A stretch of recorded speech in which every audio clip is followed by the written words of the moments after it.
Let's understand what are the different types of bonds. First is your retirement bond. So any bond scheme which is linked or associated for the investor's perspective with the retirement as the goal or objective, that kind of bond that is basically marketed into for the investors are known as retirement bond.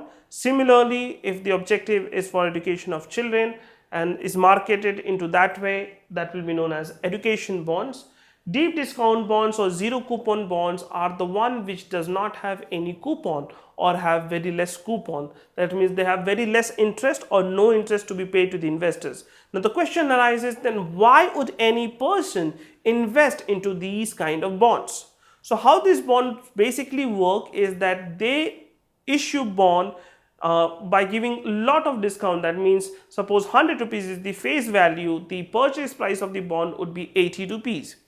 And let's say bond is for 3 years. So after 3 years, when the bond matures and the borrower has to return the money, what he pays is 100 rupees. So 20 rupees is the income for the investors. So this is the way deep discount bond or zero coupon bond works.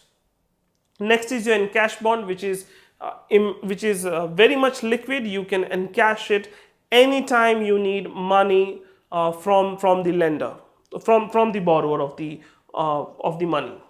Money multiplier bond, this is usually done by ICICI Bank in India. So they associate this bond money into a scheme which gives high return or generates high return for short duration period, generally 390 days. Let's say a particular scheme is there where the return is high for 390 days, and this bond money, whatever you're investing in this bond, is linked to that particular scheme, that is money multiplier scheme. That kind of bond will be known as money multiplier bonds. Index bonds are the bonds where money is actually channelized to different index funds. So when we talk about index fund, is basically ETFs, exchange traded funds, where multiple bonds are bundled up together and sold in the market as index bonds. Now in next video, we are going to have a refresher knowledge about time value of money, which will be very important for us to understand holding period return and current yield.